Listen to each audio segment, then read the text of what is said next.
그래서 오늘 기도해야 하는 이유, 기도해야 하는 이유, 내가 기도해야 하는 이유, 우리가 한번 하나님의 말씀을 듣도록 하겠습니다. 어떤 일을 할 때 여러분의 능력을 의심받아 본 적 있으십니까? 여러분의 전문적인 일인데 그 전문적인 일을 한번 의심받아 본 적 있으십니까? 제가 이 질문에 관한 이야기가 갑자기 생각나서 제가 들려드립니다.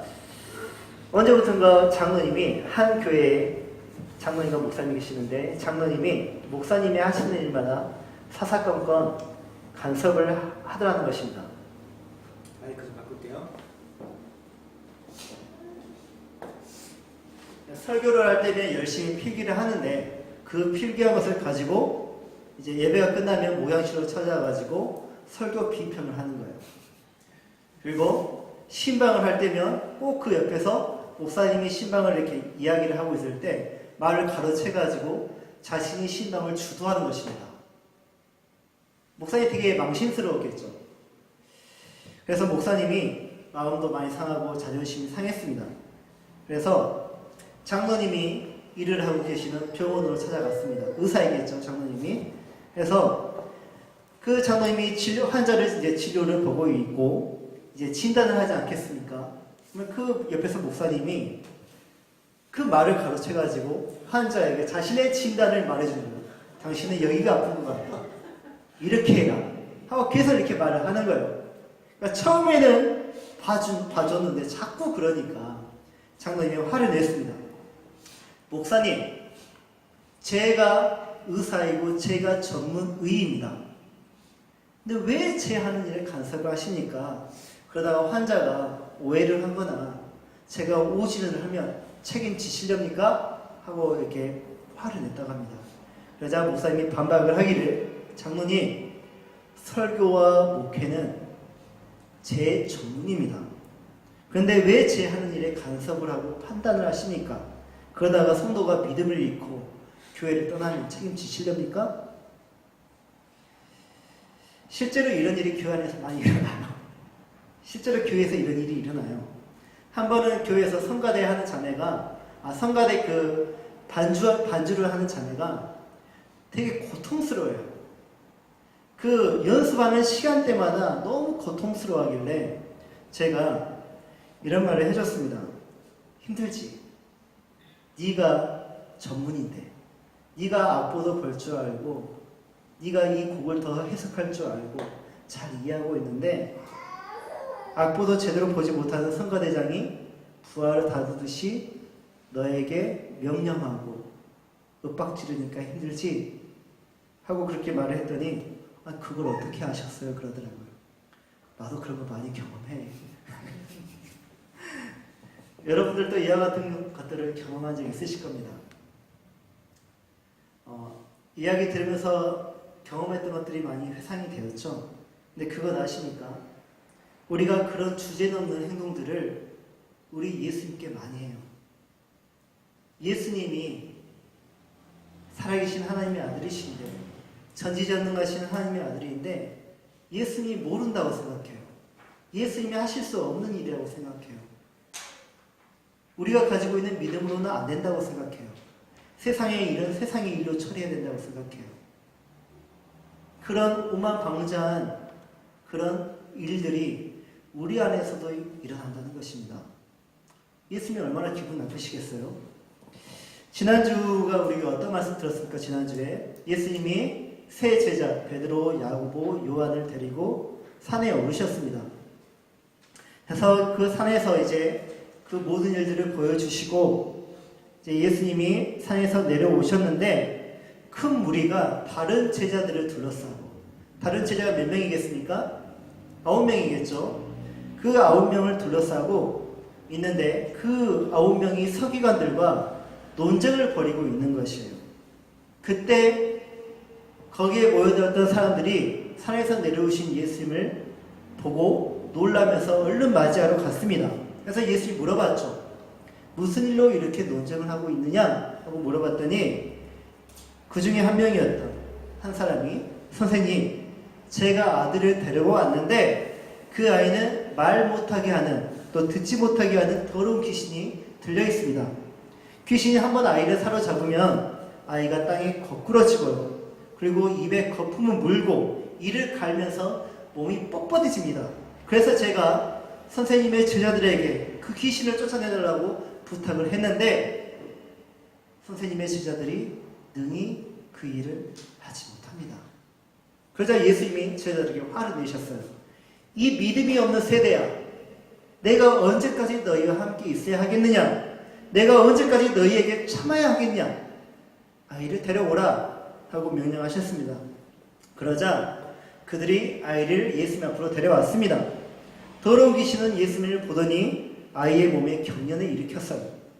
곧 아이가 땅에 거꾸러지더니 입에 거품을 물고 또 뒹구기 시작했습니다. 매우 심각하죠.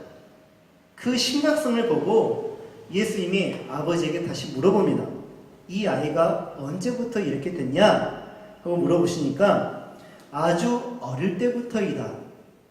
이 아이는 지금 어린이에요. 어린이인데 그 전에 아주 오래전부터 이런 일을 겪었으니 아기 때부터 이런 일을 겪었나봐요. 여러 번 불 속으로 귀신이 던져버렸고 물속에 빠뜨리게 했습니다. 그러나 선생님께서 어떻게든 하실 수 있다면, 어떻게든 하실 수만 있다면 제발 우리를 불쌍히 여기시고 도와주십시오. 그 순간 예수님이 당황하시면서 제 길을 의심하시는 거예요. 하실 수 있다면이 무슨 말이냐? 믿는 자에게는 모든 일이 가능한데. 이 대화 속에서 아이의 아버지는 예수님의 능력을 의심하고 있습니다. 하실 수 있다면 이라는 아이의 아버지의 의문에 예수님은 무슨 말이냐 하면서 다시 의문을 던지신 것은 자신의 권능에 대해서, 예수님의 권능에 대해서 한계를 짓는 사람을 책망하고 있는 거예요. 그렇다면 아이의 아버지는 왜 예수님의 능력을 한계 짓고 있고 그 능력을 의심했던 것일까요? 우선 그 능력 많으신 예수님의 제자들이 아이를 고치지 못했기 때문이에요. 그리고 숫자가 9명이었어요. 9명이 있으면 뭐예요? 고치지도 못하는데, 귀신을 내쫓지 못하는데, 예수님의 제자라는데, 그 능력 많으신 예수님의 제자라는데 그 제자들이 아무것도 못하잖아요. 그 많은 수가. 그러니까 아이의 아버지가 실망을 했겠죠. 그런데 또 한 가지가, 이 귀신 들린 아이가 예수님을 만났는데 그러면 귀신이 바로 나가든가 도망가든가 해야 되지 않겠습니까? 그런데 제자들과 있을 때 똑같은 증상을 보이는 거예요. 경련을 일으키고 거품을 물고 고꾸라지고 그렇게 막 뒹구는 것입니다. 그러니까 아이의 아버지가 자연스럽게 생각하기를 예수님도 안 되나? 그거 아니겠습니까? 예수님도 안 될까? 하지만 그것이 자연스럽다 해가지고 그의 의심 섞인 발언이 합리화될 수는 없어요. 왜냐하면 지금 아이의 아버지에게는 믿음이 없기 때문입니다. 다시 말해 아버지는 믿음을 가지고 예수님께 나왔던 것이 아니라 그저 부정, 아버지의 마음, 아이를 살리고자 하는 그 아버지의 마음으로 수많은 치료법 중 그중 하나를 예수님으로 생각했던 것이에요. 여기서 잠시 우리는 아이에게 들린 귀신에 대한 이해를 짚고 넘어가야 할 것 같습니다. 귀신은 상당히 긴 동안에 이 아이에게 들러붙어 있었습니다. 그리고 아이를 괴롭혔죠. 그때 드러난 증상이 보니까 괴성을 지르는 것, 또 거품, 또 파리해지는 것, 세약 증상이죠. 그리고 이를 가는 것, 경련을 일으키는 것, 또 위험한 것, 물이나 불 속에 이렇게 던져버리고 빠뜨리게 하는 것, 그리고 말하지도 못하게 듣지 못하게 이렇게 합니다. 이것을 보았을 때 귀신의 능력은 사람의 몸을 통제할 수 있는 능력을 가지고 있다는 것이에요. 사람의 몸을 통제할 수 있습니다. 근데 그 능력을 보니까 인간의 능력 그 이상이에요. 그러나 그 능력에는 분명 한계가 있음을 우리는 알 수 있죠. 어떤 한계가 있느냐? 물에 던져도 불에 던져도 아이는 죽지 않았어요. 다시 말해서 생명을 주관할 수 없다는 거예요, 귀신은. 그게 귀신의 능력입니다. 한계적인 능력이죠. 근데 아이의 증상을 보면 마치 조현병과 매우 비슷해요. 정신분열증. 요즘 정신분열증에 대해서 많은 뉴스가 나오잖아요. 네, 지금 무안의 제 고향집, 그 고향집 바로 옆집에 이 조현병을 가지고 있는 아저씨가 살고 있습니다. 몇 년 전에 이사를 오셨는데 그 증상이 매우 독특해요. 어떤 말을 하냐면 하도 우선 다른 사람과 이야기를 그렇게 말을 많이 합니다. 혼자 있는. 혼자라는데 누구랑 대화를 해요. 그래서 화도 내고 소리도 지르고 막 욕설도 하고 그래요. 그래서 제가 아저씨한테 찾아가 봤어요. 왜 이렇게 소리를 지르시냐고. 누구랑 대화를 하시냐 했더니 전국에 있는 수많은 무당들이 자신에게 말을 건다는 것입니다. 그래서 자기를 중개자로 삼아가지고 청와대에게 말을 하게 한대요. 이해가십니까? 수많은 무당들이 자신들에게 예언을 해줘가지고 청와대에게 말을 하게 한대요. 자기를 중개자로 삼았대요. 그러면서 흐뭇하게 저를 바라보면서 자기를 자랑하는데 제가요 노무현 대통령을 청와대에 넣었어요. 그런 거예요. 자기가 노무현 씨를 대통령으로 만들었대요. 그 장군이 자기래요. 그리고 지금 문재인 정부가 매우 위험하니까 자기가 빨리 청와대에 들어가야 된대요. 대단한 사람입니까? 아니면 그냥 조현병에 걸린 사람입니까? 판단하십시오. 그동안 제가 몇몇의 정신분열증에 걸린 사람을 만나본 적이 있습니다. 근데 그들은 귀신을 보고요. 그리고 그 귀신과 대화를 나눕니다. 그리고 이 아이의 증상과 비슷한 증상을 많이 보여요. 그렇다면 조현병과 귀신 들린 것을 우리는 어떻게 구분할 수 있을까요? 분명 다른 거예요. 증상은 비슷해 보이지만 분명 다른 겁니다.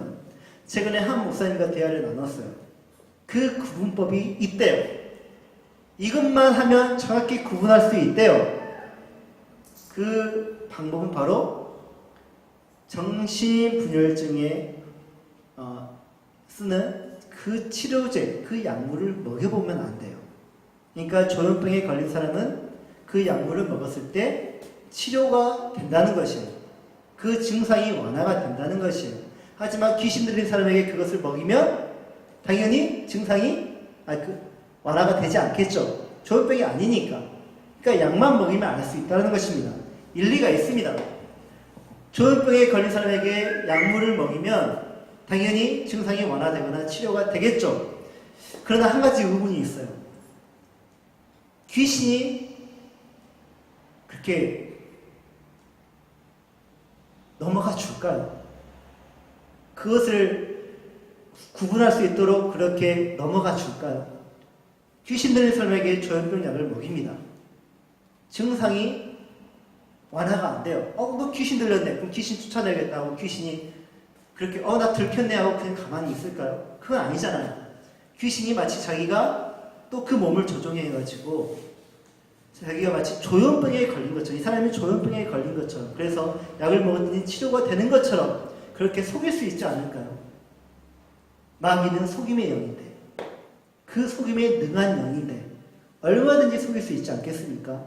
제가 이 말을 했더니 그럴 수 없대요. 왜냐하면 귀신은 멍청하니까. 저는 동의하기 어렵습니다.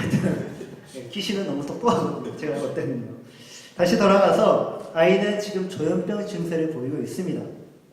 그 당시에는 의학이 발달하지 않았기 때문에 조현병마저도 귀신에 들린 것처럼 판단하고 진단을 할 수가 있어요. 그러나 예수님은 정확히 이 아이가 귀신에 들렸다고 그렇게 판단을 하고 계십니다. 왜 그랬을까요? 첫 번째, 이 아이가 고통당한 기간 때문입니다. 조현병은 아주 작은 아기, 그런 아기에서 발견되지는 않아요. 사회 속에서 그 수많은 그런 환경적인 요소에 의해서 정신이 분열되는 것이지 아이에게서 그렇게 쉽게 발견되지 않는 병입니다. 그리고 처음부터 지금까지 같은 증세를 보이고 있어요. 그 증상이 계속 발전되는 것이 아니라 처음부터 지금까지 같은 증세를 보이고 있어요. 그래서 조현병이 아닌 거예요. 셋째, 아이는 예수님을 보자마자 경련을 일으켰습니다. 무엇을 의미합니까? 아이 속에 있는 다른 존재가 예수님께 반응한 것이에요. 이런 아이를 두고도 믿음을 가지고 예수님께 나아오지 못했던 아버지는 자신의 믿음의 부족함을 인정하고 예수님께 도와달라고 요청합니다. 내가 믿습니다. 믿음이 부족한 나를 도와주십시오. 그는 무엇을 믿었던 것일까요? 무엇을 믿는다고 말했던 것일까? 단 하나입니다.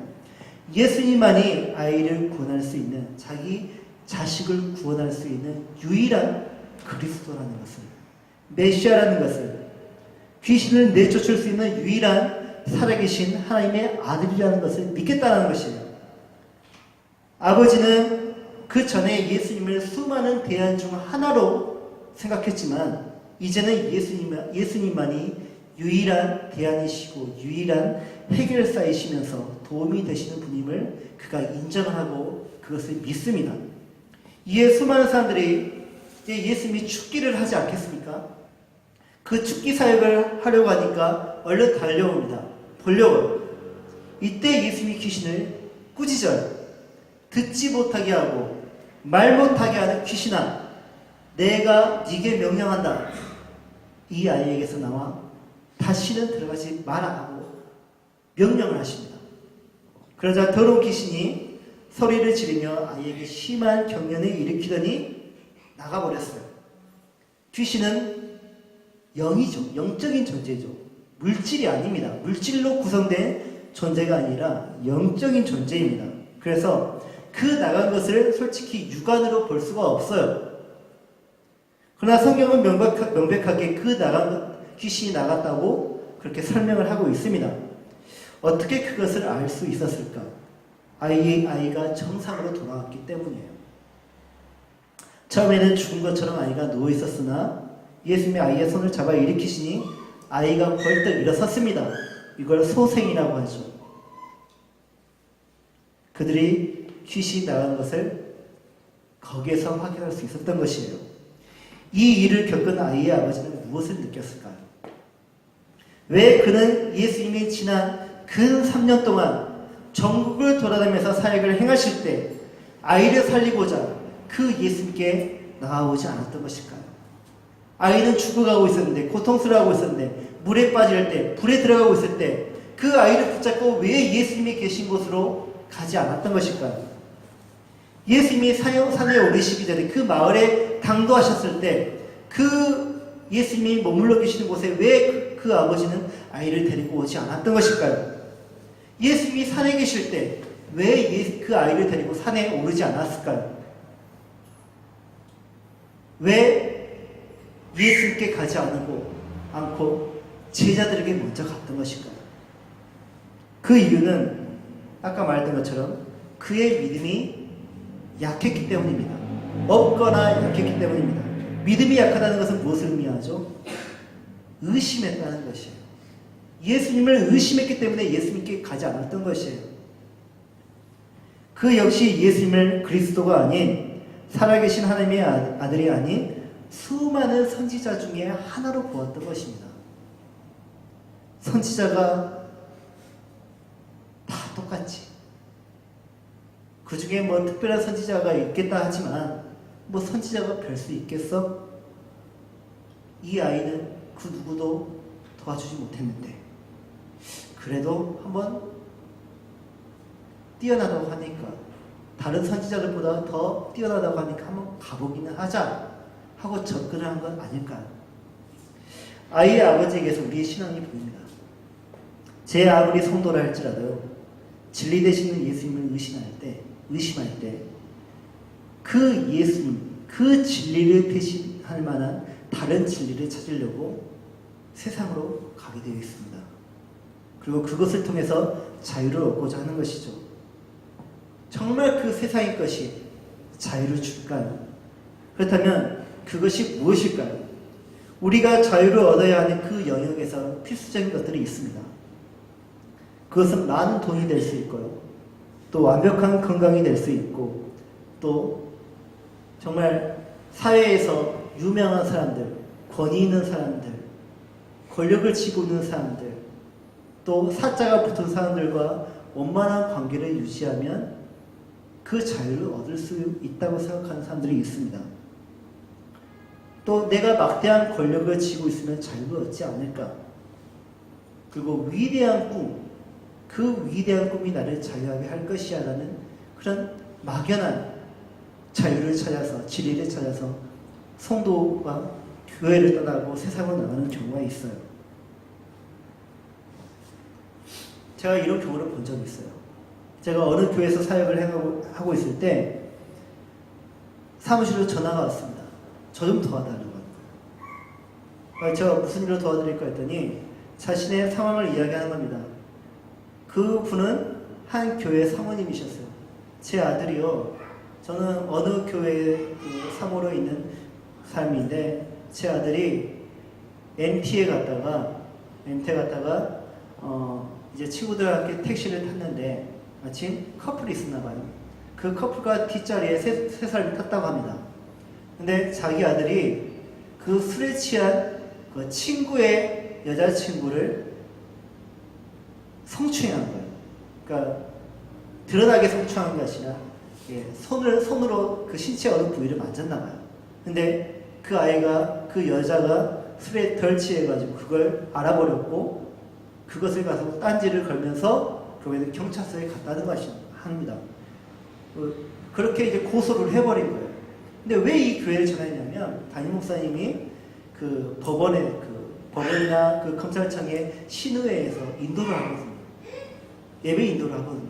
그러니까 거기 검사들도 알고 있고 또 법관들도 알고 있고 그러니 변호사들도 알고 있으니까 도와달라는 거예요. 좀 연출 좀 만들어달라는 거예요. 이 아이가 억울한 상황에 있으니까 내 아들은 안 맞았다고 하는데 억울한 상황에 있으니까 고소를 당했으니까 좀 도와달라는 것이에요. 이게 무엇을 의미하죠? 무엇을? 왜 예수님께 의지하지 않고 왜 기도하지 않고 그리고 자신이 죄를 지었다면 그 예수님 앞에서 회개를 하면서 그렇게 나아가는데 왜 세상의 방식을 따라 거기에서 구원을 얻으려고 하는 것일까요? 우리가 구원자 되신 예수님을 의심할 때 우리는 다른 것을 통해 구원을 쟁취하려고 합니다. 그것뿐입니까? 예수님이 우리의 주인 되심을 의심할 때 우리는 다른 주인을 찾고 그것의 종이 되는 것을 운으로 여기게 됩니다. 또한 우리가 살아계신 하나님의 아들 되시는 예수님을 의심할 때 우리는 다른 신을 생각하게 돼요. 좀 더 합리적이고 좀 더 이성적이고 더 많은 복을 가져다주는 그래서 더 확실한 신을 우리는 생각해보고 그렇게 찾게 된다는 것입니다. 그러나 그 모든 것을 시도해 보았지만 결국 얻고자 하는 것을 얻지 못했을 때 내가 파리해지고 쇠약해졌을 때 그때 비로소 사람들은 예수님께 나와요. 그러나 그것은 하는 수 없이 나온 것이지 믿음으로 나온 것이 아니에요. 그 믿음은 또한 예수님께로 바로 나아가게 하기보다는요, 예수님과 관련된 사람들을 먼저 찾게 만듭니다. 혹시나 하고 건드려 보는 것이에요. 혹시나 하고 건드려 보았는데 그것도 아니라면 그 사람들은 그 사람을 떠나는 것뿐만 아니라 예수님도 완전히 떠나버립니다. 문제는 아버지의 믿음만이 아닙니다. 제자들에게도 지금 문제가 있어요. 어떤 문제가 있냐면 그들은 왜 그 문제를 해결하지 못하고 서기관들과 논쟁을 벌이고 있었던 것일까요? 생각해 보십시오. 지금 예수님의 제자들 9명과 서기관들이 논쟁을 벌이고 있습니다. 근데 그 사이에 어떤 일이 먼저 있었습니까? 귀신 들린 아이가 거기서 고통스러워하고 있어요.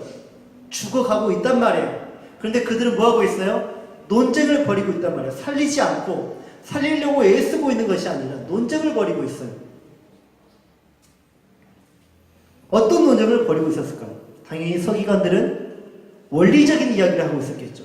원리적인 이야기. 제자들은 어떤 이야기를 했을까요?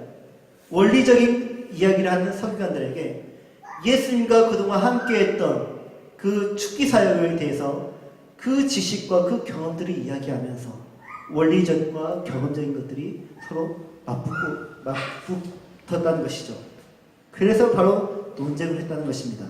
결국 논쟁하는 그들 사이에서 아이는 귀신에 들린 채 그대로 고통받고 있었고, 그 두 집단의 거친 논쟁 속에서 아이의 아버지는 논쟁의 원인 제공자로서 매우 힘겨워하고 있다는 것입니다. 이 모든 상황을 본 예수님은 그들에게 이렇게 말씀하십니다. 믿음이 없는 세대여, 내가 얼마나 너희와 함께 있으며 얼마나 너희에게 참으리요.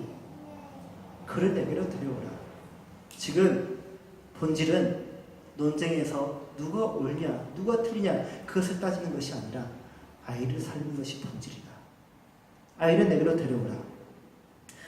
그래서 예수님이 축기를 행하셨습니다. 그리고 귀신이 나갔다고 했죠. 그 일이 있은 후에 예수님이 제자들과 함께 집으로 들어가셨습니다. 그리고 제자들이 물어봐요. 어째서 저희는 귀신을 쫓아내지 못했습니까? 하고 물어봐요. 저희도 예수님과 똑같이 했거든요. 제자들도 예수님과 똑같이 명령을 했거든요. 근데 귀신이 안 나갔단 말이에요. 왜 예수님이 되고 왜 우리는 안 됩니까? 하고 물어보는 거예요. 예수님 앞에서 간단하고 쉽게 쫓겨나가는 귀신을 본 제자들, 그 사건을 본 사람들의 대화 소리, 예수님이 하시니까 되네? 제자들 뭐야? 하고 비교를 하고 또 제자들은 비판을 하고 그렇지 않았겠습니까? 그들은 무엇을 느꼈을까요? 우선 예수님에 대한 존경, 동시에 자신들의 능력 없음을 보고 3년 동안 함께했던 나날들의 무색함을 느꼈을 것입니다. 그러면서도 그들은 자신들에게 어떤 문제가 있는지 분명히 알아야 합니다.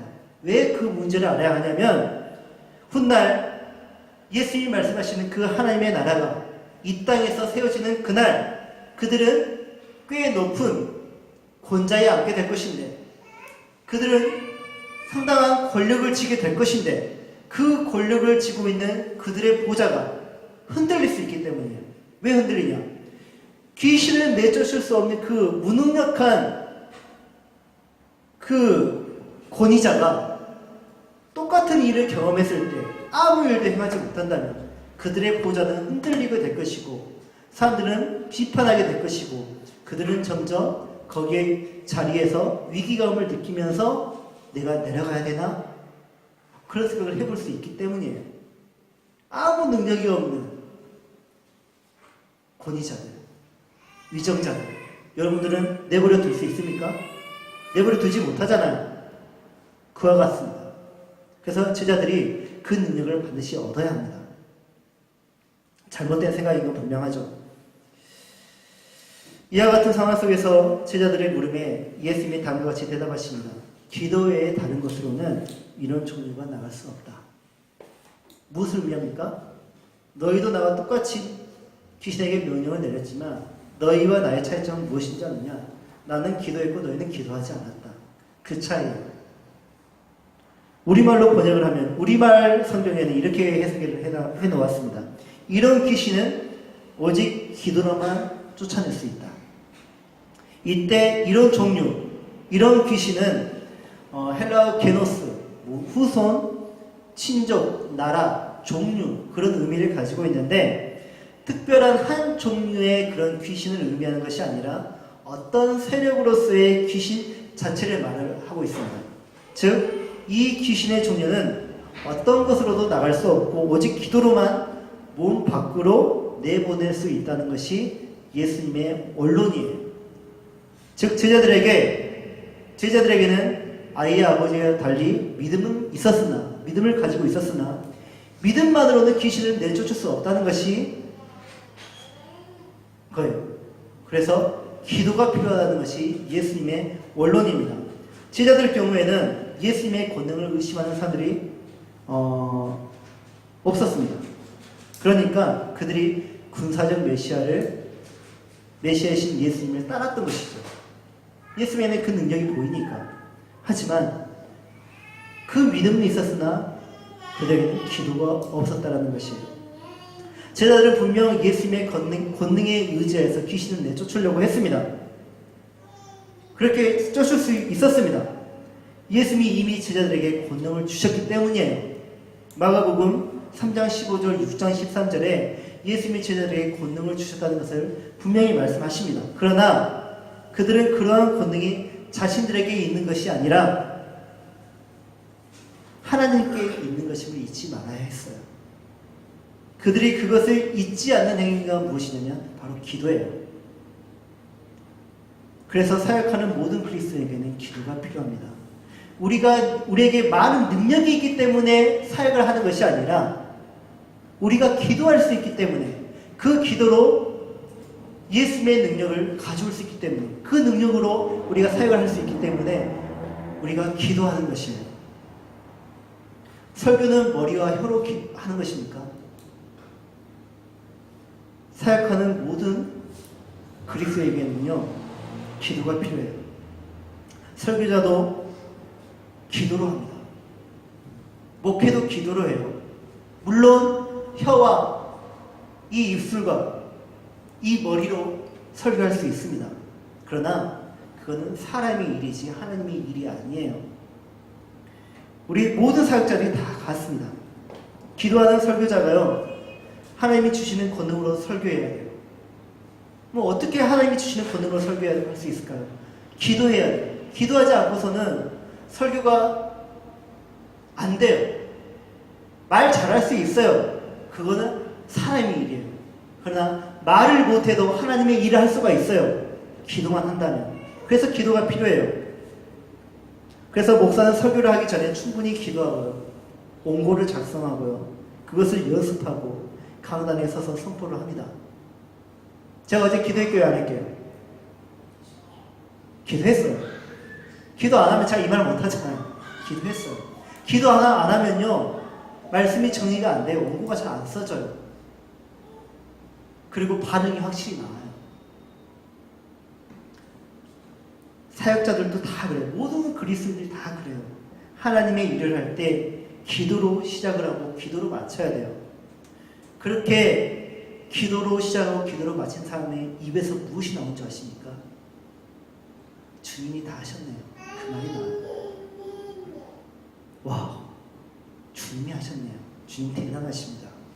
주님이 이 모든 결과를 만들어내셨습니다.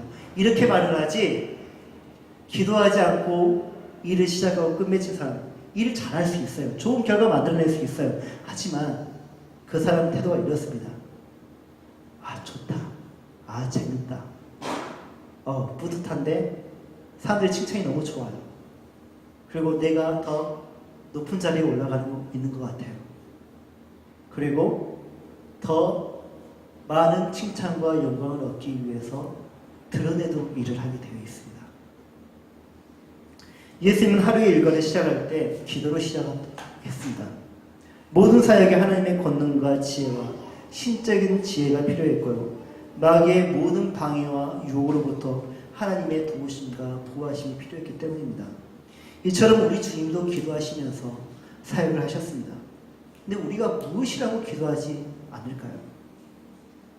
우리가 왜 기도하지 않고 당당하게 사역을 하려고 하는 것일까요? 우리는 하나님과 예수님의 권능을 믿어야 하지만 우리 자신의 능력을 믿어서는 안 됩니다. 오직 하나님께 겸손히 의지하며 기도해야 합니다. 예수님이 변화산에서 내려와 귀신 들린 아이를 본 이 사건은요, 구약의 한 사건과 매우 짝을 이루고 있습니다. 어떤 사건과 짝을 이룰까요? 바로 출애굽 사건입니다. 출애굽에서 모세가 시내산에서 하나님의 율법을 받고 내려오잖아요. 근데 그때 어떤 일이 일어났죠? 이스라엘이 금송아지를 만들어서 그것 앞에서 그것을 하나님으로 믿고 그것에 대해서 예배를 하고 있었죠. 그래서 모세가 어떻게 했습니까? 하나님께서 주신 그 두 돌판을 깨버렸습니다. 산에서 내려오신 예수님은 죽기, 귀신을 내쫓은 것에 대해서 실패한 지자들에게 무엇이라고 말씀하시냐면 믿음이 없는 세대요. 패역한 세대요라고 비판하셨습니다. 이는 귀신과의 싸움에서 실패하여서 축기의 능력이 없는 세대는 마치 우상 숭배에 빠진 출애굽 시대의 이스라엘과 같다는 것이에요. 우리가 사는 이 시대는 어떻습니까? 예수님이 이 세상에 다시 오실 때 우리를 보고 어떻게 말씀하실까요? 우리를 보고 믿음의 세대요, 거룩한 세대요 라고 말씀하실까요? 아니면 패역한 세대요, 믿음이 없는 세대요 라고 비판하실까요? 우리 자신에게 한번 이렇게 물어봅시다. 나는 귀신들의 모든 유혹을 하나님의 권능으로 물리치고 있는가? 나는 기도를 통해 모든 종류의 귀신을 내쫓고 있는가? 그래서 내 삶의 영역에서 우상 숭배는 없는가? 내 삶의 사랑, 희락, 화평, 오래 참음, 자비, 양선, 충성, 온유, 절제, 이 성령의 9가지 열매가 항상 있어야 할 것인데 오히려 이 반대되는 개념의 것들이 우리의 삶에 있다면 우리는 금송아지를 만든 이스라엘과 다를 바 없으며 귀신을 내쫓지 못하는 제자들과 다를 바 없다는 것입니다. 왜 기도로 그것을 내쫓지 않으십니까? 우리의 삶에 왜 그 패역한 것들이 있는데, 믿음이 없는 것들이 있는데 왜 기도하지 않을까요? 기도하는 자가 그것을 내쫓을 수 있고요, 그 우상 숭배로부터 완전히 벗어날 수 있고 승리의 삶을 살 수 있는 것이에요. 결국 기도하는 자가 믿음으로 산다는 것입니다. 기도하지 않고서는요, 우리 그리스도인들은 살 수 없는 존재들입니다. 우리에게는 귀신을 통제할 능력이 없어요. 우리에게 있는 능력은 귀신을 이길 능력이 없어요. 그건 하나님의 것이에요. 하나님의 것을 얻기 위해서는 반드시 기도해야 합니다. 오직 기도만이 방법이고 통로이고 무기입니다. 자신을 믿지 마시고요, 자신의 의지를 믿지 마시고, 제 아무리 능력자라 할지라도 귀신보다 능력 있지는 않아요. 그러나 우리가 기도하면 그 귀신의 능력을 무너뜨리는 예수님의 능력이 우리에게 주어집니다. 모르겠다면 기도해 보시고요, 믿어지지 않는다면 그래도 한번 기도해 보시고요, 의심된다면 어쩔 수 없어요. 하지만 해보면 다 아는 것이 이치입니다. 해보지 않고 결단 내리지 마시고, 해보지 않고 다 안다고요? 여러분에게 예지의 능력이 있습니까? 예지의 능력이 없다면 그거는 무지의 능력이에요. 자신의 무지의 능력을 의지하지 마시기 바랍니다. 마지막 말입니다. 기도하지 않고 무언가를 원하고 이루려고 하는 그 태도는 전지전능하신 하나님을 무시하는 신앙이고요, 그것은 곧 금송아지를 섬기는 우상숭배의 행위입니다. 기도하십시오. 기도하지 않는 것은 곧 우상숭배입니다. 다 같이 이 말씀에 의지하면서 먼저 찬양을 하고 기도하도록 하겠습니다. 누군가 널 위해 기도하네.